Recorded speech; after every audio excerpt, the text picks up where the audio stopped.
Hello tout le monde! Bienvenue dans cette deuxième vidéo d'une série de 4 vidéos sur le thème des 4 saboteurs du bien-être que je retrouve le plus fréquemment en cabinet de naturopathie.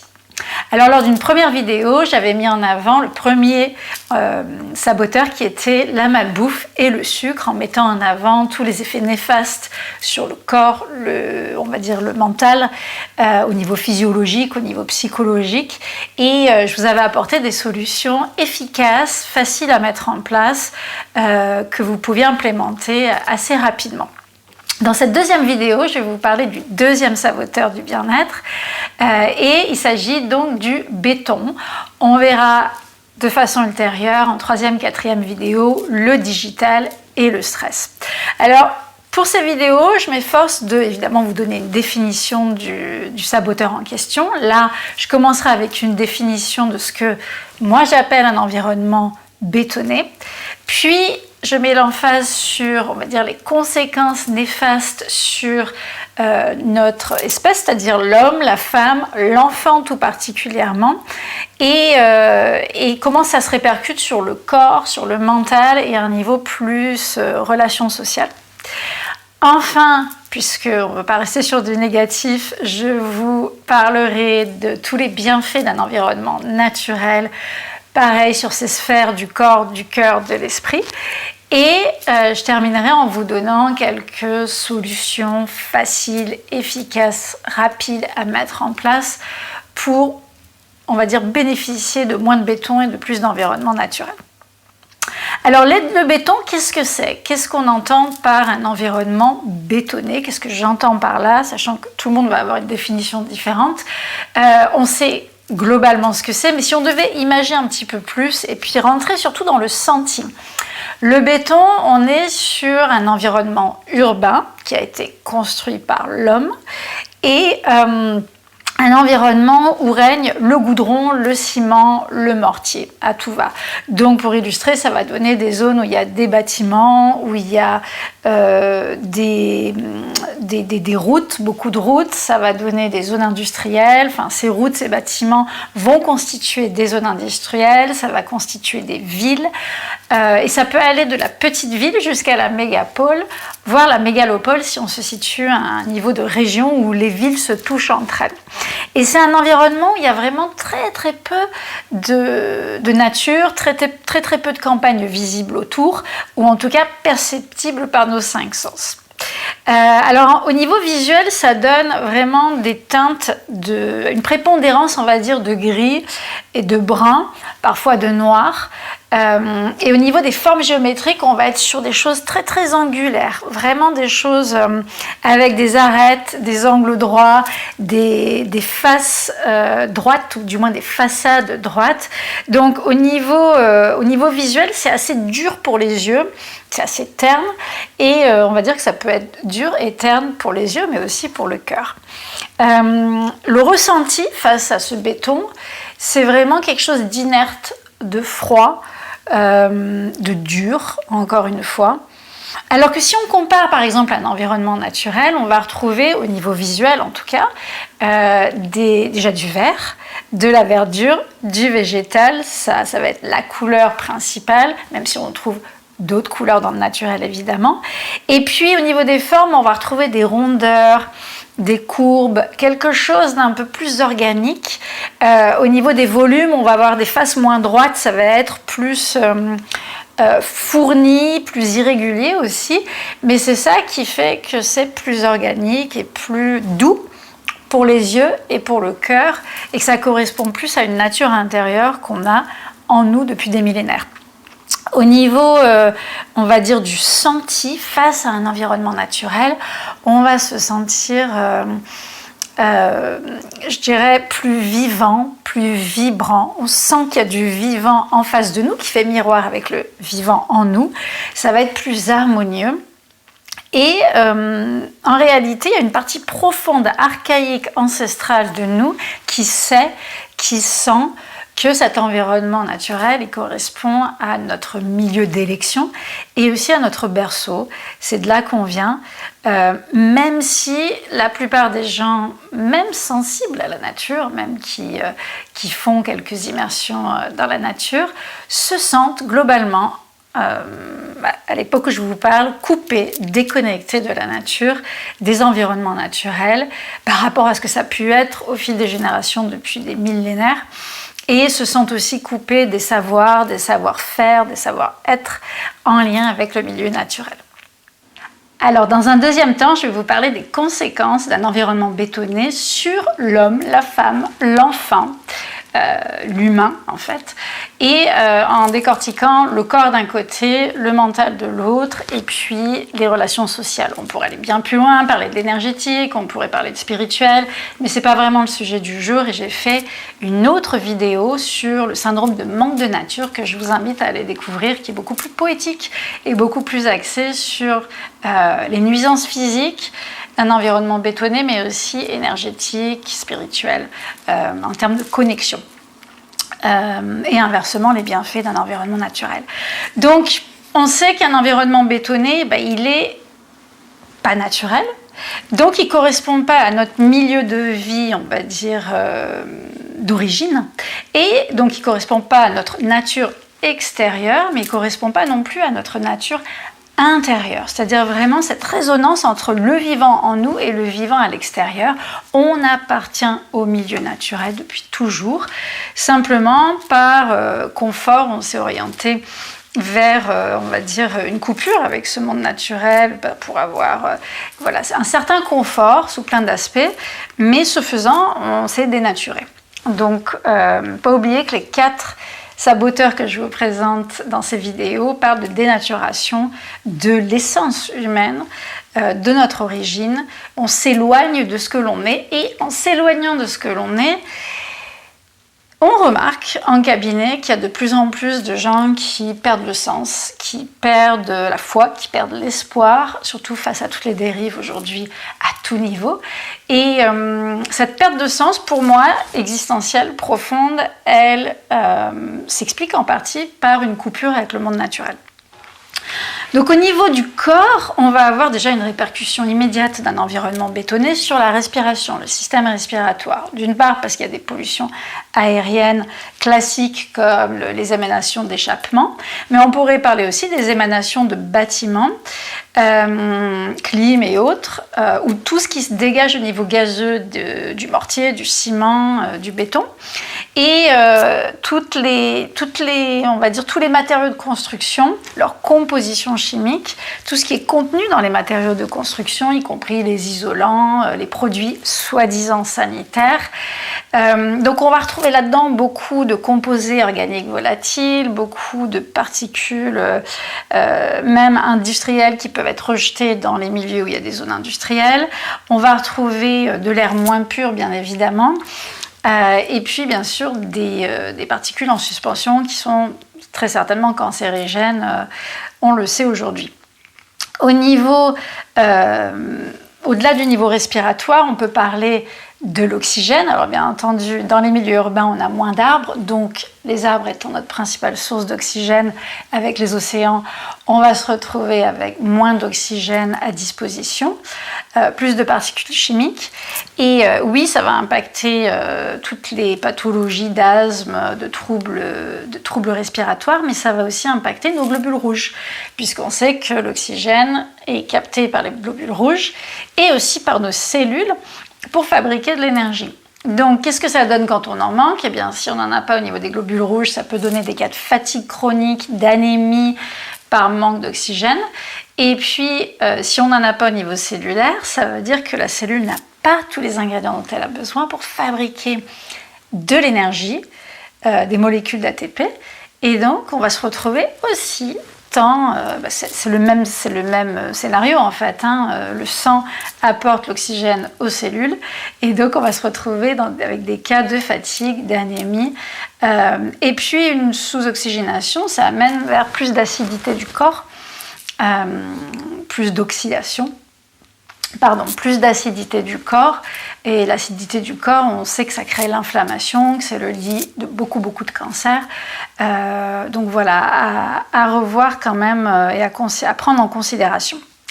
Au niveau du système nerveux, eh bien, en général, les environnements urbains, sauf pour les rats des villes, les personnes qui ont vraiment, depuis des générations, l'habitude des grandes villes, mais pour la plupart des personnes, on va dire que c'est un environnement qui est plutôt agressif, ou du moins agression des 5 sens, et qui donc n'est pas propice au calme, au système nerveux de récupération, de calme, de repos, mais plutôt au système nerveux de réactivité à des stimuli stridents, agressifs, et donc ça enclenche ensuite, au-delà d'une hausse du niveau de cortisol, qui est l'hormone de stress, dans le corps, cette hausse du niveau de cortisol va enclencher toute une batterie de répercussions sur le système hormonal, sur le système digestif, sur le système cardiovasculaire, sur le système respiratoire, sur le système musculaire. Voilà, on ne va pas avoir le temps de rentrer dans le détail ici, mais je le ferai dans la 4e vidéo. Il faut savoir qu'au niveau du stress, on va percevoir déjà par nos 5 sens toutes les agressions sensorielles. Donc, au niveau sonore, principalement les agressions de pollution sonore comme les moteurs des voitures, des bruits qui n'ont rien à voir avec le doux chant des oiseaux ou l'écoulement de la rivière. On va avoir aussi les pollutions lumineuses, donc des choses qui clignotent, des panneaux publicitaires, des choses qui sont vraiment le mouvement de masse des gens dans les environnements urbains qui vont surstimuler et rajouter une charge au système nerveux. Au niveau lumineux, je dirais aussi que cette pollution lumineuse, elle a un impact sur nous dans le sens où on est déboussolé dans nos rythmes circadiens, dans nos rythmes jour-nuit, alors que l'espèce humaine est câblée pour fonctionner de jour et se reposer de nuit. On sait que la pollution lumineuse, elle impacte énormément les insectes, elle impacte énormément les animaux dans leur comportement, et donc évidemment, elle nous impacte énormément aussi. On n'a plus trop le repère du jour, de la nuit. Il peut faire jour en ville la nuit grâce aux éclairages. Et donc, il faut savoir que ce rythme circadien, il a un impact sur tout un système hormonal, entre autres, mais pas que. Ça se répercute de façon systémique sur tout le corps. On va avoir aussi les pollutions au niveau des odeurs. Par exemple, les émanations d'échappement ne sont pas juste nocives pour le système respiratoire, mais le sont aussi parce que c'est juste désagréable à sentir. Et on va avoir les pollutions tactiles, donc tout ce qui est clim à outrance ou chauffage à outrance. Parfois ça part dans des extrêmes et ça devient franchement désagréable, et donc ça crée un environnement de hausse du stress, de sensation d'agression qui va donc augmenter le cortisol, augmenter l'anxiété au niveau mental, et lorsque le cortisol est augmenté, on verra dans la 4e vidéo que ça augmente aussi le risque cardiovasculaire, d'hypertension, d'inflammation, etc., y compris le surpoids, la prise de poids, l'obésité, le diabète. Voilà, le cortisol participe à ça aussi. Sur un plan plus endocrinien, hormonal, on sait que dans un environnement urbain, on a beaucoup de plastique. Et dans ces plastiques, il y a des perturbateurs endocriniens, perturbateurs hormonaux. On sait que dans un environnement urbain, on a l'eau citadine, donc l'eau du robinet, qui, même si les autorités nous disent qu'elle est potable, ce qui est vrai, elle est potable puisqu'elle est chlorée, et donc bactériologiquement parlant, elle est potable, mais on sait aussi que ça contient énormément de résidus, de nanoparticules en traces qui sont extrêmement nocives pour notre système hormonal et qui conduisent à des troubles du cycle menstruel par exemple, des troubles de féminisation des hommes, des troubles de la fertilité, des troubles de puberté chez les enfants précoces. Donc c'est un réel problème, et on sait qu'il y a un impact sur le système endocrinien hormonal, mais certainement au niveau cancérigène aussi. Et puis, dans l'eau, au-delà du système endocrinien, on va retrouver, ou des perturbateurs endocriniens, on va retrouver des métaux lourds, des résidus de médicaments, des résidus d'antibiotiques, du chlore bien évidemment, des résidus de pesticides. Et tout ça à micro-échelle en fait. Et c'est pas tellement la particule en soi qui pose problème, c'est le cumul au fil des années. Voilà pour le système endocrinien et plus si affinité. Après, au niveau immunitaire, il y a des études qui nous montrent clairement que quand une personne est en milieu urbain, en convalescence, que ce soit dans un hôpital ou une maison de convalescence, elle a beaucoup plus de mal et elle met beaucoup plus de temps à se remettre de sa condition. On sait que le temps de guérison est moins rapide et plus tortueux, on va dire, que quand on est dans un environnement plus naturel. On verra tout à l'heure quelques exemples. On va avoir aussi, au niveau du corps, toujours, la prépondérance de lumière artificielle. Je vous en parlais tout à l'heure en termes de pollution lumineuse qui impacte notre rythme circadien. Mais je dirais que il y a un autre souci qui est celui qu'en milieu urbain, on est beaucoup en intérieur, parce que d'être à l'extérieur, c'est pas forcément fun. Et donc, on est beaucoup sous les éclairages artificiels. Et ces éclairages artificiels ne nous donneront jamais la qualité lumineuse du soleil. Et en particulier, l'importance, on ne souligne pas assez l'importance de récupérer de la lumière naturelle le matin. Je parlerai un petit peu plus tard de pourquoi c'est important. On sait que ça a un impact sur l'éclairage artificiel, nous empêche finalement de bien capter la vitamine D, qui est en lien quand même avec notre santé des os, des dents, et c'est un agent de soutien immunitaire très important dans beaucoup d'infections virales et bactériennes. On sait aussi au niveau plus de la santé mentale que la lumière naturelle, quand on en a moins en milieu urbain, eh bien on va avoir moins de sérotonine qui se développe dans notre corps, qu'on fabrique partiellement à partir de la lumière naturelle. Et la sérotonine, il s'avère que c'est une super neurohormone du bien-être et d'un bon moral, aussi de la détente, du calme, et c'est le premier antidépresseur que nous connaissions, et c'est d'ailleurs à base de sérotonine qu'on va retrouver la plupart des antidépresseurs aujourd'hui. Donc ce manque de lumière naturelle, cet excès de lumière artificielle, il est problématique à la fois pour le corps, mais aussi pour le mental, et je dirais qu'on peut aller plus loin. Quand on a peu de sérotonine, donc partiellement dû à peu de lumière naturelle, on va avoir peu de mélatonine, qui est l'autre hormone, on va dire celle du soir, hormone du sommeil. Et donc on sait que entre la pollution lumineuse et le manque de mélatonine, on va avoir beaucoup de troubles du sommeil. Ce qui n'est pas à négliger parce que c'est une des plus grosses, on va dire, raisons pour des consultations en naturopathie ou autre. Ensuite, on va avoir la pollution thermique au niveau du corps encore, c'est-à-dire dans les milieux urbains, tout se réchauffe. Le bitume se réchauffe et comme il n'y a pas d'arbres pour rafraîchir, on se retrouve avec des températures qui montent dans un monde où il y a le réchauffement climatique et ça ne va pas aller dans le bon sens. Donc on se retrouve avec un risque pour le corps de surchauffe,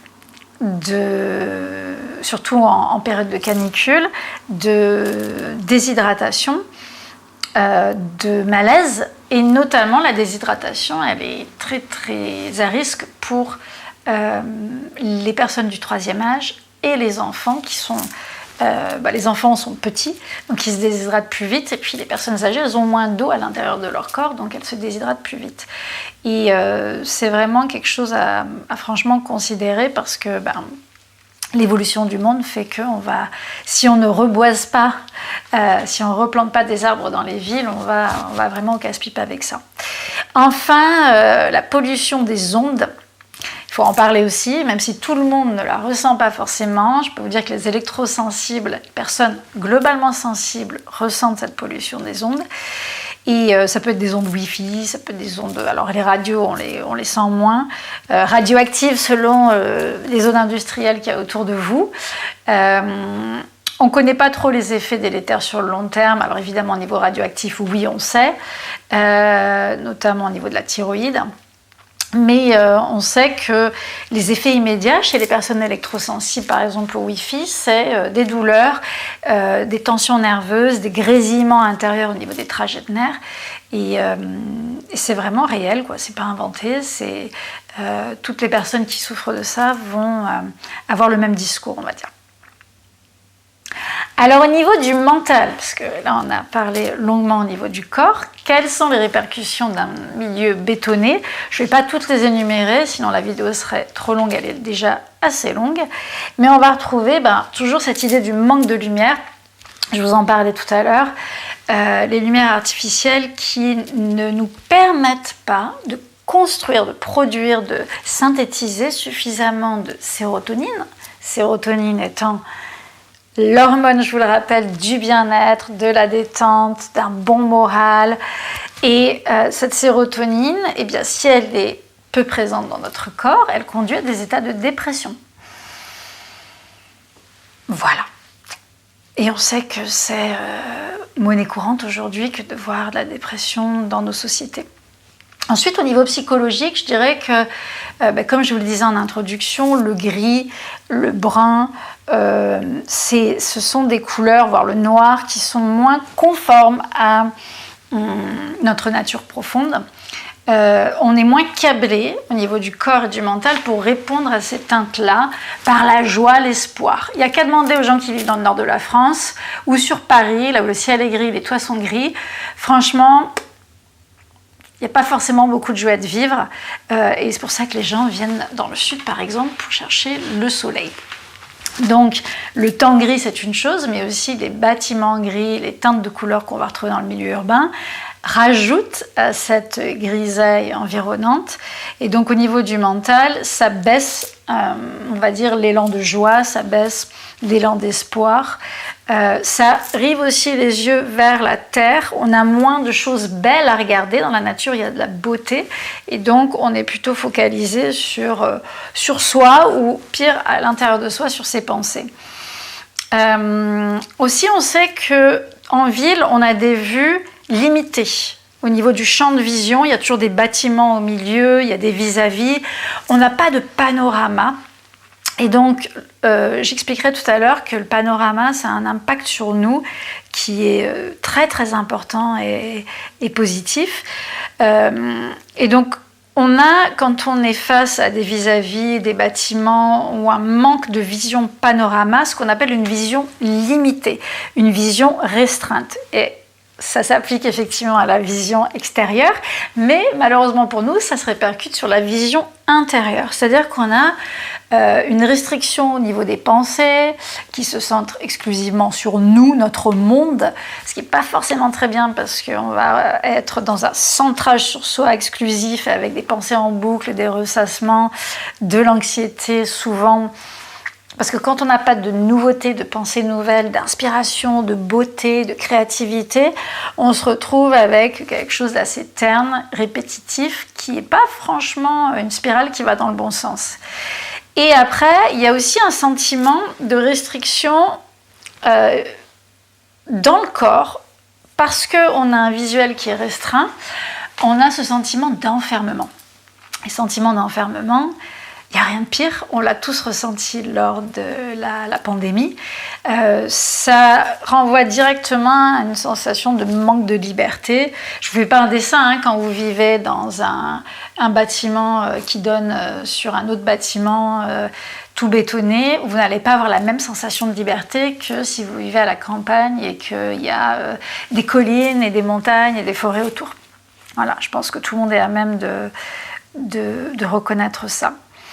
Et puis après, il y a toutes des études qui ont été faites sur les zones délabrées en ville. Donc vraiment les terrains vagues, les zones qui sont à l'abandon, les quartiers délabrés aussi, dont on n'a pas pris soin. Et ce qu'on remarque dans les études cliniques, c'est que les habitants, les résidents les riverains, on va dire, ont ce ressenti intérieur par rapport à ce qu'ils peuvent voir et constater à l'extérieur, c'est-à-dire quartier délabré, négligé. Ils vont avoir une résonance à l'intérieur où ils vont se sentir eux-mêmes négligés, eux-mêmes délabrés. Donc ça induit beaucoup de baisse de morale, de à quoi bon, de finalement prendre moins soin de soi quand son environnement n'est pas soigné, n'est pas beau, n'est pas esthétique. Le beau, on en a tous besoin. Et donc ce qu'on a remarqué dans ces études, c'est que dans ces quartiers délabrés, parce qu'il y a moins de stimulation, il y a moins de créativité, il y a plus de sentiments d'enfermement et puis de négligence en fait, du milieu de vie et de soi-même. Ça enlève encore une fois l'espoir, la foi, et on retrouve beaucoup plus de crimes. Et on sait que lorsque ces quartiers ont été reverdis, lorsqu'on a installé des jardins partagés, le taux de crime a baissé parfois, alors j'ai quelques stats, on va dire entre 13 et 30%. Donc c'est quand même loin d'être négligeable aussi. Alors ça m'amène au côté sociétal, les relations sociales et l'impact d'un environnement bétonné sur les relations sociales. Je dirais que dans un environnement bétonné, on a moins l'envie de sortir dehors, à part, bien entendu, si on est vraiment un rat des villes. C'est moins plaisant, c'est moins esthétique, c'est moins agréable. Et l'environnement, je vous le disais, plus agressif au niveau sensoriel, au niveau 5 sens. Donc, on est plus attiré par le dedans, ça dépend aussi du climat où vous vivez, et donc de fait les interactions sociales en extérieur, le fait de rencontrer son voisin ou la personne qui travaille à côté de nous, de rencontrer des personnes nouvelles, de la diversité, tout ça, ça va être restreint. On va être effectivement dans des relations sociales plus en intérieur, dans son lieu de travail, au pub du coin, mais en général il y aura peu de nouveautés, peu de renouvellement. On va être dans quelque chose d'assez cyclique et régulier. Alors petit zoom sur les enfants quand même, parce que c'est important de parler des enfants. Ils sont particulièrement vulnérables à un milieu bétonné. Un enfant, ça a vraiment besoin d'espace, ça a besoin de courir. On le voit, les enfants, ils se déplacent en courant. Et contrairement à nous, adultes, qui avons appris à nous contenir, peut-être à tort, les enfants ont vraiment, vraiment besoin de dépenser de l'énergie. Ce sont des jeunes pousses, la sève monte et ils ont vraiment ce besoin d'être illimités en fait, plus que nous, même si nous en avons besoin aussi. Et dans un environnement urbain, bah, évidemment, il y a des voitures, il y a des routes, il y a des barrières, il y a le chemin pour aller d'un point A à un point B est semé d'embûches et puis aussi il est restreint. Tout est, on va dire, compartimentalisé. Et donc, pour les enfants, c'est un milieu où on ne peut pas les laisser courir, on ne peut pas les laisser gambader. On est constamment en train de leur dire non, non, stop, arrête, fais attention. Alors qu'à la campagne, vous pensez bien, c'est carte blanche et il suffit d'un champ. Alors, je ne dis pas que c'est sans risque, hein, mais un champ, vous laissez gambader votre enfant du moment que vous avez un visu à 50, 100, 200 mètres selon l'âge de l'enfant, il n'y a pas de souci. Et ça, c'est complètement inenvisageable en ville. Et donc, pour les enfants, au niveau physique, déjà, ça veut dire que pour leur épanouissement, bah, ils ont moins de dépenses physiques. Donc, il y a plus de cas d'obésité, plus de cas et même de dépression, puisqu'on sait que l'activité physique amène des bonnes hormones, du bien-être, du moral, qui sont les endorphines. Donc, il y a moins de ça. Et puis, de l'autre côté, au niveau aussi mental, il y a cette sensation, je vous disais, de manque de liberté en fait. On ne peut pas faire ce qu'on veut. Et ça induit... C'est terrible pour les enfants. Alors pour les adultes aussi, mais c'est terrible pour les enfants parce que dès le plus jeune âge, on met la coupelle sur la flamme, quoi. Et donc forcément, ils se divertissent autrement. Ils se divertissent plus par la variété, l'espace, et la beauté du monde naturel, mais ils se divertissent par le digital, les jeux vidéo, la télé, les écrans. Et aussi au niveau des sollicitations, on trouve que leur niveau d'attention est moins dans la contemplation et la joie et dans la découverte des choses nouvelles, du vivant, mais plus dans le côté répétitif des jeux vidéo et le fait, alors je ne vous parle pas des jeunes qui sont sur les écrans, on en parlera la fois prochaine, mais le fait que l'attention est constamment coupée, on est moins dans la relaxation de la contemplation, on est plus dans les interruptions sonores, les interruptions visuelles, et donc ça augmente considérablement le niveau de TDAH, de troubles et déficits de l'attention, avec ou sans hyperactivité. Je vous disais aussi que les enfants sont particulièrement sensibles au réchauffement dans les villes, plus sujets à la déshydratation, et puis très très sensibles aux perturbateurs endocriniens. Ça crée de la puberté précoce. Alors qu'ils ne devraient pas être exposés à ces choses-là, ça crée vraiment des gros déséquilibres au niveau du corps, du mental, de l'esprit. Et bien évidemment que tout ce que je disais tout à l'heure qui s'applique au corps et au mental s'applique également à eux. Donc plus d'asthme, plus de troubles digestifs, plus de risques d'obésité, plus de stress, etc., etc. Alors on va voir maintenant les effets positifs d'un environnement naturel sur le corps, le cœur, l'esprit, ou du moins sur le corps, le mental et les relations sociales. Alors déjà, je vous en parlais juste avant, il y a l'activité physique. Le fait que dans un environnement naturel, on a de l'espace, des parcs, des jardins, des forêts, des montagnes. Il y a de quoi faire beaucoup de choses au niveau de l'activité physique. C'est pour ça qu'il y a tant d'attrait pour les trails, les courses d'orientation, le sport en extérieur. En général, les gens prennent plus de plaisir à pratiquer l'activité physique en extérieur. Ils ont plus d'espace pour pousser leurs limites, aller plus fort, plus loin, même si ce n'est pas forcément le but, mais il n'y a pas de restriction, il n'y a pas justement de limite. Il y a cette sensation de liberté qui va avec, qui est absolument extraordinaire. En plus, on respire de l'air pur, donc c'est tout aussi bien. Mais donc, au niveau respiratoire, plus d'air pur pendant l'activité physique, et au niveau obésité, on réduit le risque forcément, puisqu'il y a plus d'encouragement pour pratiquer le sport. Et je vous disais à quel point c'était important pour les enfants.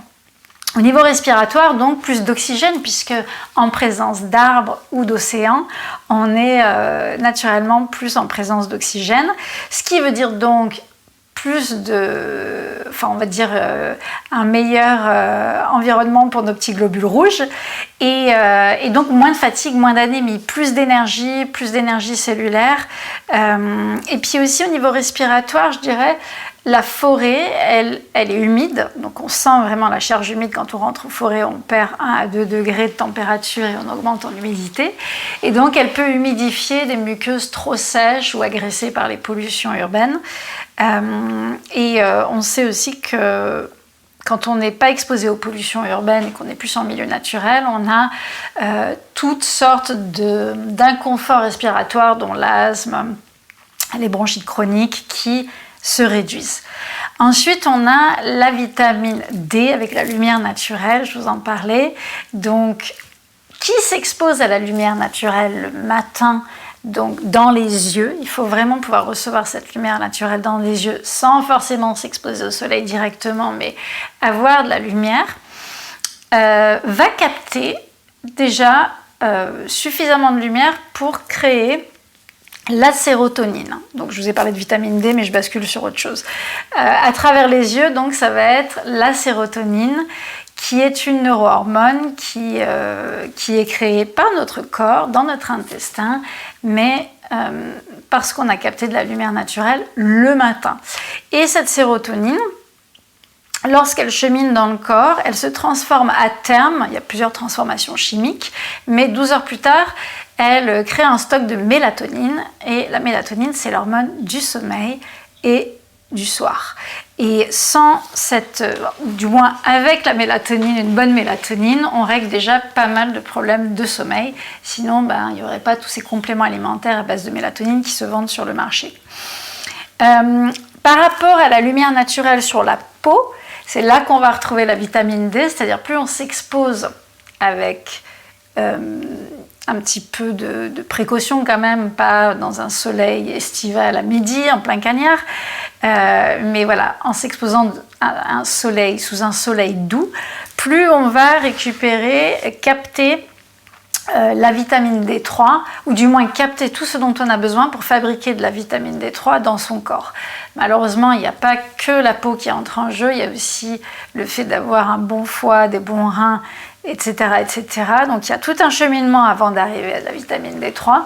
Mais on sait qu'aujourd'hui, 98% des personnes, même vivant dans le sud, sous le soleil, sont carencées en vitamine D3.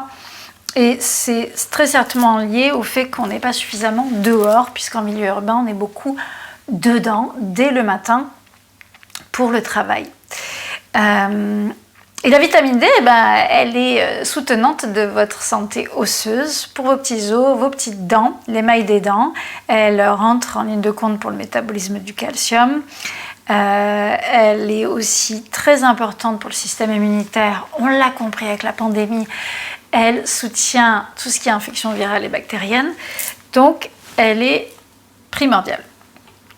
Par rapport aux bienfaits face au stress et au cortisol, les études nous montrent que les bains de forêt réduisent le taux de cortisol. En 1 heure de temps, il me semble qu'on réduit le cortisol pour plusieurs semaines. En tout cas, ça a un effet prolongé. Et en particulier dans les forêts de pins, on a des essences, des terpènes, qui sont extrêmement intéressantes pour réduire le cortisol. Donc un bain de forêt sera toujours mieux qu'un bain de béton. Ensuite, par rapport toujours au stress, on sait que les visions panoramiques, c'est-à-dire des vastes étendues dans lesquelles il n'y a pas de vis-à-vis, comme en ville, ça peut être la mer, ça peut être le ciel, ça peut être la montagne, la vallée. Il y a une raison pour laquelle les gens aiment tellement la montagne, ça surplombe et on voit tout. Ces vastes étendues, ces visions panoramiques, d'une part, au niveau mental, nous donnent la sensation de liberté, d'espace, de non-restriction. Mais on sait aussi que ça réduit le cortisol. Parce qu'on sait inversement que de regarder, d'avoir une vision, on va dire, carrée, sur ordinateur ou sur écran, on en parlera dans la prochaine vidéo, ça augmente le niveau de cortisol. Et je vous disais que ça aussi, ça nous restreint au niveau mental. Oui. Et puis après, il y a l'appel du vert. L'appel du vert qui réduit le cortisol, les études le prouvent. On sait que les teintes de bleu, de vert, de couleur nature, de brun doux, calment le stress. Il y a beaucoup de bâtiments maintenant éco, voire des hôpitaux écologiques qui introduisent ce genre de matériaux. Ou ce genre de couleurs, et on sait que les sons de la nature apaisent aussi, donc au niveau sensoriel, on est face, je ne vais pas tous les passer en revue, mais on est face à des stimuli agréables, plus doux à l'oreille, plus doux aux yeux, plus doux au toucher, qui apaisent, qui rassurent et qui baissent la fréquence des ondes cérébrales. On sait que ça met dans un état, non pas plus bêta, les ondes cérébrales bêta d'action, d'hyperactivité, mais plutôt alpha, voire en dessous. Le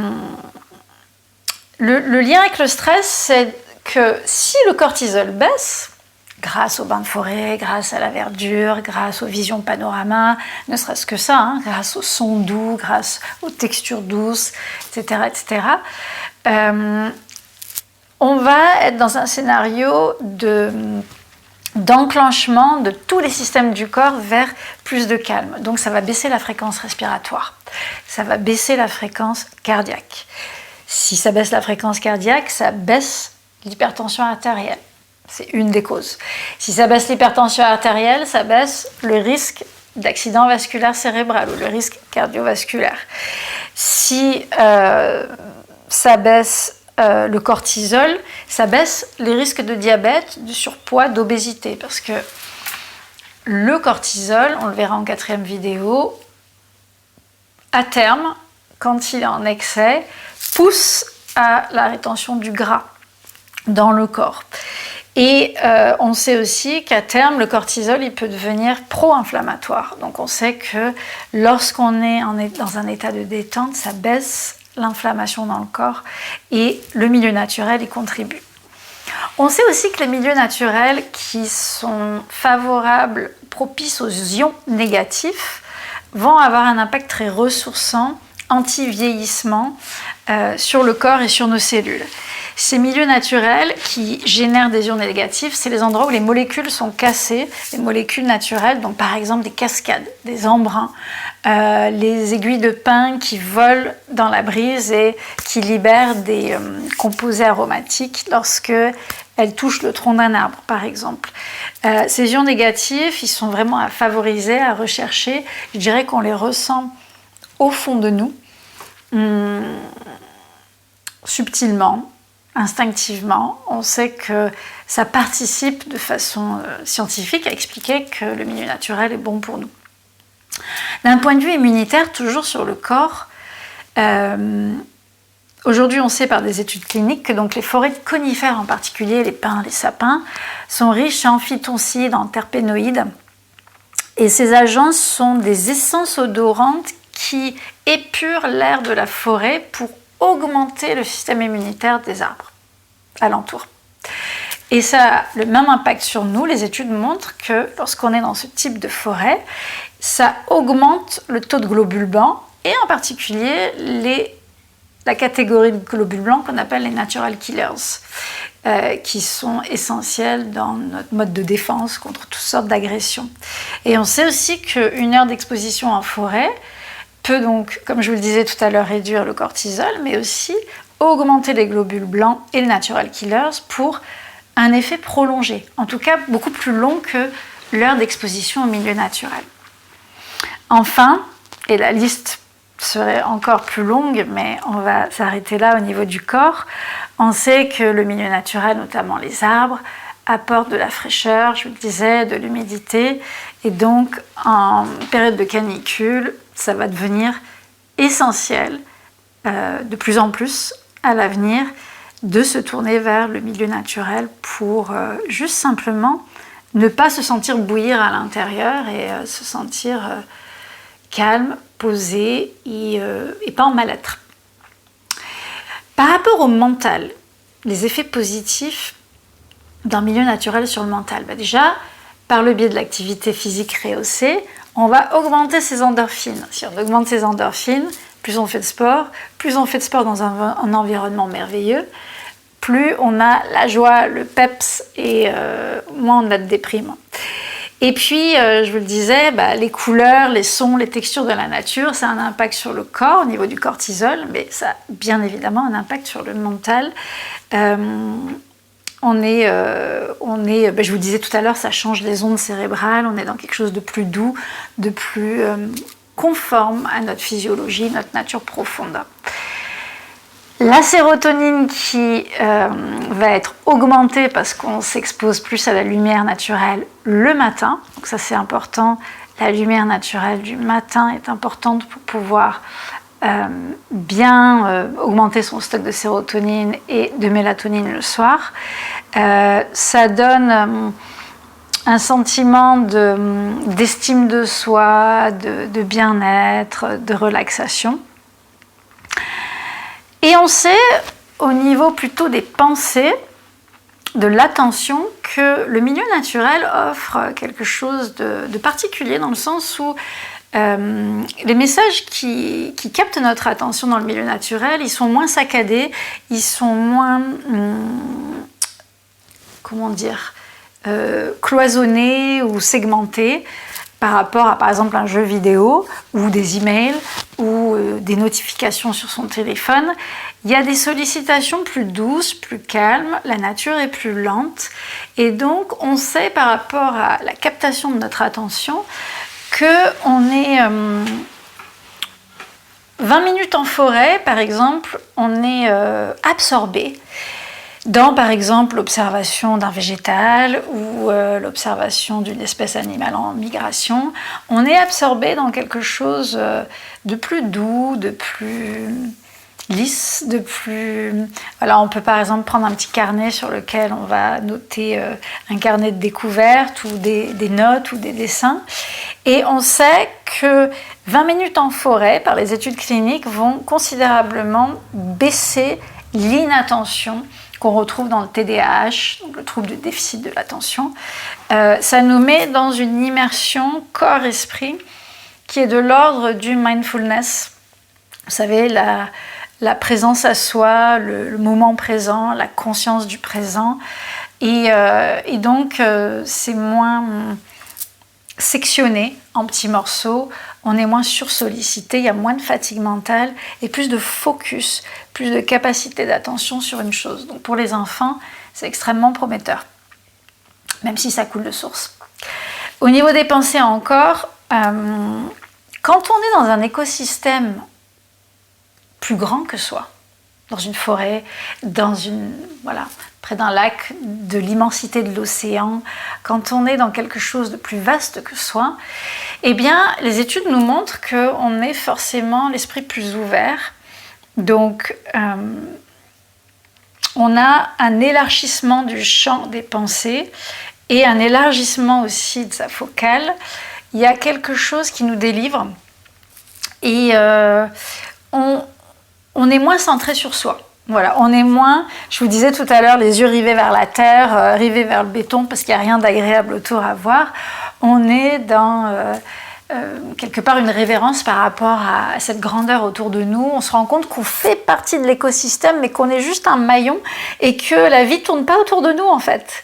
Et donc les études montrent que les personnes qui prennent conscience de ça, qui conscientisent ça, vont être moins dans leur pensée en boucle, leur ressassement.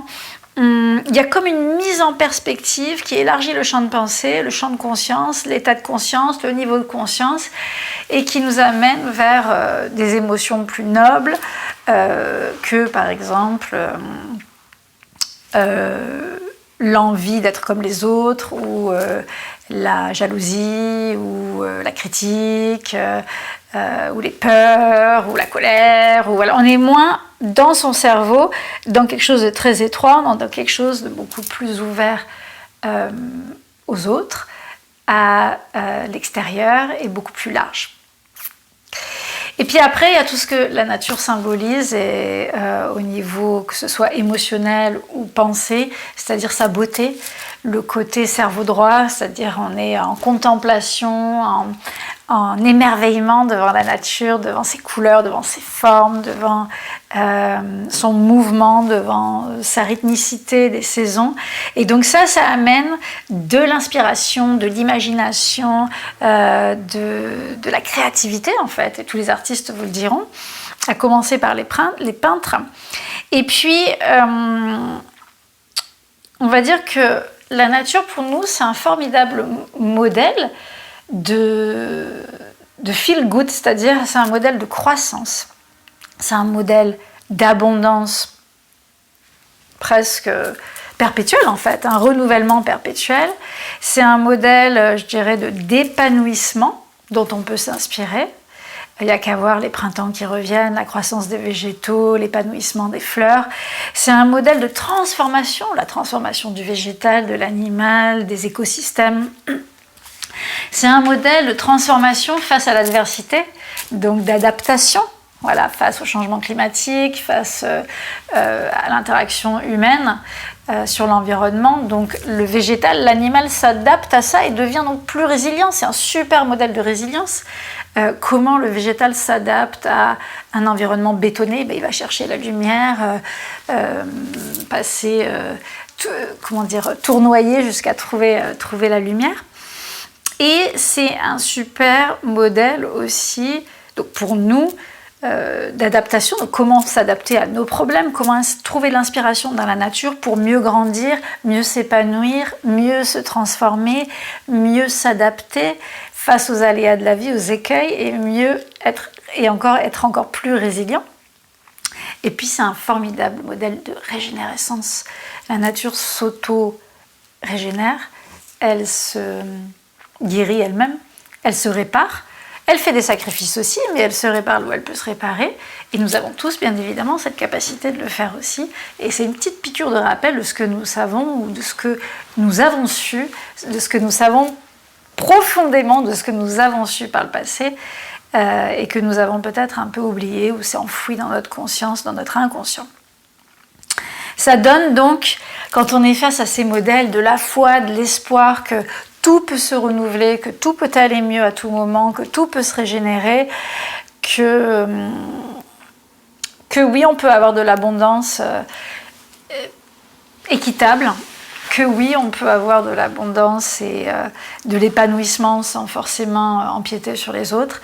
Et je dirais que, pour terminer sur l'impact de la pensée, l'impact du monde naturel sur la pensée, c'est aussi un formidable modèle de fonctionnement systémique. Dans la nature, tout est interdépendant, tout est interconnecté, tout est intégré, toutes les parties de la nature sont intégrées les unes dans les autres. Il y a très peu de choses finalement qui fonctionnent en solo ou en silo. Et donc c'est un modèle qui est dense, qui est complexe, la permaculture s'en inspire. Et je dirais qu'aujourd'hui, on a vraiment, vraiment besoin de modèles sociétaux équitables, équilibrés et prospères, donc de modèles systémiques qui sont à la fois prospères, équitables et équilibrés, pour révolutionner nos modèles politiques, économiques, technologiques, etc., etc. Donc on a beaucoup, beaucoup de leçons et de sagesse à apprendre du vivant. Alors, quant aux interactions sociales, le milieu naturel va aussi agir positivement sur elles. On sait qu'un milieu vert, verdoyant, va forcément rehausser les esprits. Si ça rehausse les esprits, on aura plus envie d'y être. Rappelez-vous ce que je vous disais sur les quartiers délabrés, bétonnés, négligés, qui ont été reverdis, dans lesquels on a introduit des jardins partagés, dans lesquels on a introduit plus de propreté, plus d'esthétique. Eh bien, les riverains se sentaient eux-mêmes valorisés, eux-mêmes mis en lumière, eux-mêmes rehaussés quelque part et beaucoup plus utiles. Et donc il y a le sentiment intérieur, mais il y a aussi le fait que du coup, ils avaient envie d'être à l'extérieur, d'être dans ces jardins partagés, dans ces terrains vagues transformés en oasis. Et de fait, ils vont rencontrer de nouvelles personnes, avoir des échanges plus diversifiés avec le voisin, les commerces à côté, alentour, ou des personnes complètement nouvelles. Dans la nature sauvage, on sait que on peut aussi avoir beaucoup d'interactions via des associations sportives, par exemple, comme l'escalade, le vélo, la nage, la randonnée, le trail.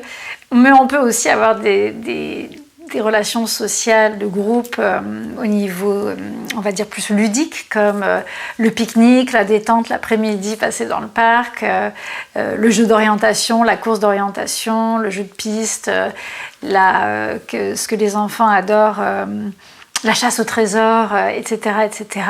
Ou tout simplement, faire du jardinage en commun, ou nettoyer la forêt, nettoyer les plages.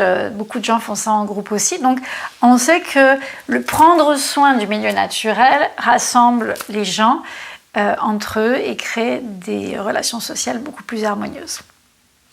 Alors maintenant, on va voir quelles sont quelques petites solutions que vous pouvez mettre en place rapidement, sans effort. J'en ai cité quelques-unes lorsque je parlais des bienfaits de l'environnement naturel. Je disais les sorties en groupe, le sport en extérieur, les pique-niques, les courses d'orientation, les jardins partagés, etc., etc. Donc toutes ces choses qui tombent sous le sens. Mais selon les études, il faudrait un minimum de 20 minutes par jour dans la nature, dans un environnement naturel, idéalement sans téléphone. Voilà. Après, on peut choisir d'être en groupe ou d'être seul selon le niveau de conscience qu'on veut y apporter. Dans un premier temps, se balader au moins 20 minutes par jour dans la nature ou dans un environnement, on va dire, boisé comme un parc. et là je parle vraiment de l'extérieur, soit se balader en ayant une conscience particulière de ces 5 sens dans l'environnement du vivant autour de nous, contempler en baladant, soit en s'asseyant et en faisant plutôt une contemplation assise d'un élément du vivant qui vous attire en particulier. Et puis on peut aussi faire ce qu'on appelle les fameux bains de forêt, et là on va vraiment faire attention à ces 5 sens, donc sentir le parfum d'une fleur, toucher l'écorce d'un arbre, écouter le bruissement des feuilles dans la brise, regarder la corolle d'une fleur, et puis goûter. Alors goûter, ça dépendra, voilà. Je mets un point d'interrogation sur goûter, ça dépend vraiment de votre niveau de cueillette sauvage, ou voilà, il faut faire très très attention là. Faites en sorte de bien vous renseigner. Mais en tout cas, ces bains de forêt passent par les 5 sens et par juste aussi le senti intérieur. Qu'est-ce que ça fait dans le corps au niveau de la détente des muscles, la sensation d'expansion du corps, de souplesse, de calme, de détente. Ensuite, on a le sport. Donc c'est une autre façon d'apprécier la nature, comme on l'a vu. Et on peut aussi avoir, je vous disais, le jardinage, le fait de semer, le fait de faire pousser, le fait de planter des jardins, des fleurs, que ce soit seul ou partagé. Il y a tout un pan de la thérapie qui s'appelle la thérapie horticulture, via l'horticulture. Et il y a des études cliniques qui montrent qu'avoir de la terre sous les ongles aide à augmenter son niveau de sérotonine et à se sentir mieux dans sa tête et dans son intestin. Donc si ça vous intéresse, allez voir du côté de la thérapie d'horticulture. Et je dirais que il y a certaines personnes aussi, quand elles ont besoin de travailler, parce que tout le monde va dire on n'a pas le temps, 20 minutes c'est compliqué.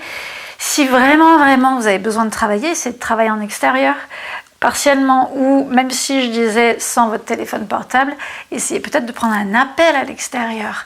Alors je sais, ça ne remplacera jamais la contemplation ou la balade, mais vous respirerez mieux, vous serez plus détendu, ce sera plus zen, plus cool. Donc prenez vos appels dehors. C'est certain que le fait de pouvoir sortir, c'est aussi beaucoup sujet à ce qu'on a autour de nous. Donc il y a des personnes qui vont devoir faire un effort de déplacement. Moi j'ai habité 9 ans à New York et je peux vous dire que j'étais le plus possible à Central Park, dès que possible, et tout autour de New York il y avait de la verdure. Donc c'est toujours possible, même dans une mégapole comme New York. On peut se déplacer, on peut trouver. Mais c'est aussi très lié à la culture. On sait que culturellement, il y a des communautés qui n'ont pas nourri, cultivé le rapport à l'extérieur. Et soit par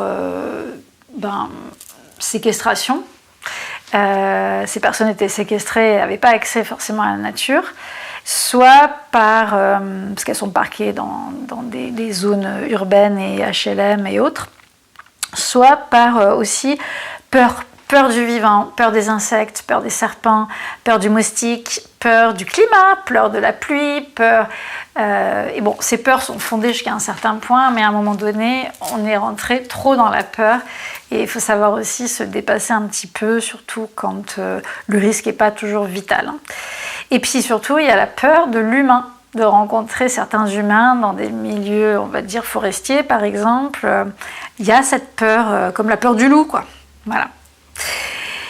Alors, si vraiment vous ne pouvez pas sortir en extérieur, je pense en particulier aux personnes en convalescence ou aux personnes âgées dans des EHPAD ou autres, à minima, mettez-vous à une fenêtre, essayez d'aller dans un petit jardin s'il y en a, sinon à la fenêtre, face à un arbre, face à un jardin, face à la nature. On sait que, je vous parlais de guérison, de convalescence, de bien-être mental. Les gens qui ont la chance d'avoir un arbre visible depuis leur fenêtre se sentent mieux.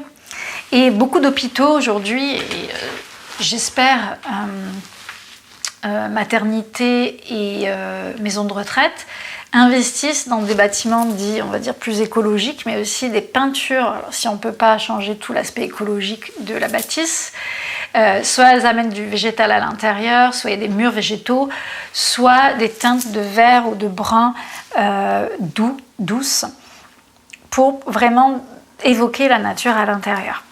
Sinon, on a toujours la possibilité d'avoir des plantes en intérieur ou des fleurs en intérieur si les plantes c'est trop compliqué pour vous. Il y a toujours la possibilité d'avoir des tableaux de la nature ou des photos de la nature en intérieur. Il y a toujours la possibilité, si on est vraiment coincé sur les écrans, d'avoir un fond d'écran avec un paysage de nature. Et si pas un fond d'écran, on peut avoir aussi des photos autour de nous ou sur son ordinateur de nature dans lesquelles on va se perdre pour faire un petit break de temps en temps. Et puis aussi, très très important, écouter les sons de la nature à l'intérieur. Que ce soit au travail, que ce soit à la maison ou dans n'importe quel établissement, avoir des sons de la nature. Vous savez, les boutiques de sport montagne, dans lesquelles on va écouter les sons des oiseaux, le son des grenouilles, le son de la cascade. On est beaucoup plus zen quand on se balade dans ces boutiques-là que quand on est dans la boutique plus sport urbain, où on va retrouver tout ce qu'on retrouve à la radio et c'est vraiment fait pour nous exciter, nous énerver, et je ne suis pas sûre que ce soit bon d'ailleurs pour favoriser l'achat dans ces boutiques-là. Mais chez vous, vous pouvez vous mettre des sons de la nature gratuitement sur l'ordinateur et écouter donc juste le chant des oiseaux, l'écoulement de l'eau peut faire une énorme différence en bruit de fond.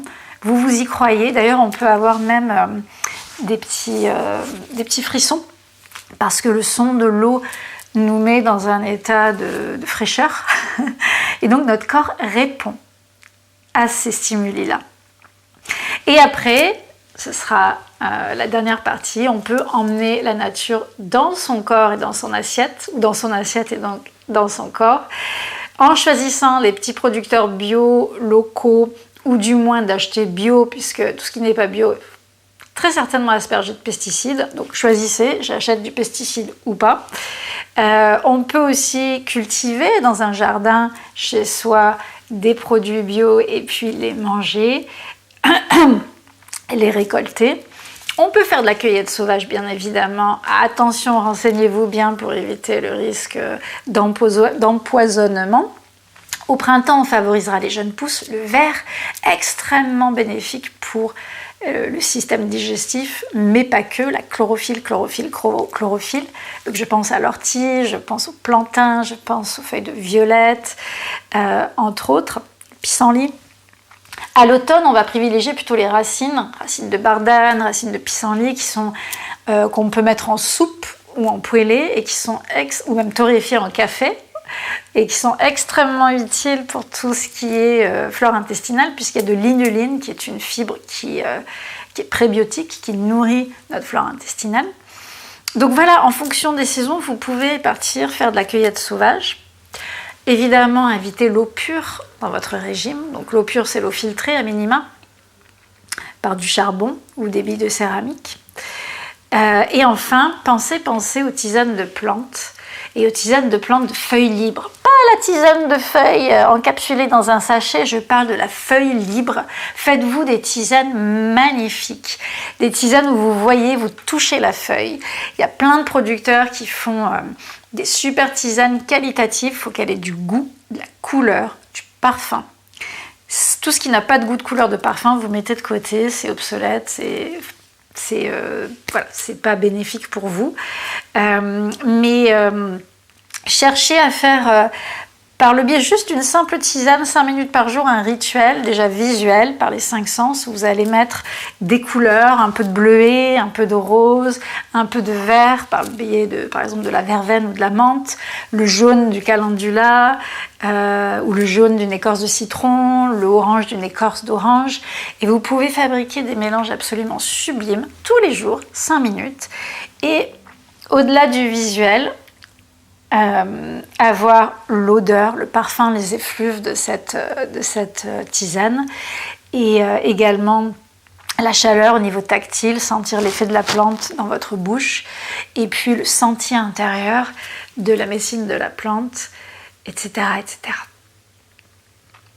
Voilà, donc merci d'avoir été jusqu'au bout de cette vidéo. Vous êtes très courageux, très courageuse. J'ai beaucoup de choses à dire.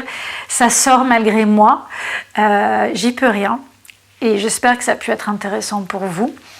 La conclusion, ce sera de dire que l'environnement naturel nous permet de revenir à nous, de revenir à notre propre nature intérieure puisqu'on en dépend, de revenir à notre environnement naturel, celui dont on vient. Et c'est une opportunité d'éveiller en soi cet environnement naturel qu'on connaît depuis que l'homme existe en fait, depuis l'homme des cavernes, qui est ancré dans nos gènes, qui est ancré dans notre inconscient collectif, qui est ancré dans notre mémoire. Mais il faut se rappeler de ce lien nature-homme, de ce câblage du corps, des nerfs, du cerveau face à la nature, qui est complètement cohérent, évident, intrinsèque. Et donc, par le biais de l'environnement naturel, on prendra soin de soi, de son bien-être, de sa santé, et inversement, on prendra soin aussi du milieu naturel. Non pas qu'il en ait besoin, parce que la Terre peut largement exister sans nous, mais disons qu'on lui fait pas mal de mal, et donc par extension, on sait que si on nourrit une relation avec le vivant, eh bien on va l'aimer. Et si on aime quelque chose, eh bien on va en prendre soin. Et ce sera donc le mot de la fin. Je vous remercie infiniment. Si ça vous intéresse d'en savoir un petit peu plus sur mes accompagnements, j'accompagne les personnes sensibles et empathiques qui se sentent surmenées, fatiguées, en perte de sens, dissociées de leur nature, à retrouver justement du sens, de l'énergie, de la sérénité, à renouer avec leur nature intérieure et leur nature extérieure par le biais des méthodes naturelles. Et vous pouvez trouver toutes ces informations sur mon site internet mynaturel.fr. Je vous remercie infiniment du fond du cœur et vous invite à aller faire un bain de nature après cette vidéo.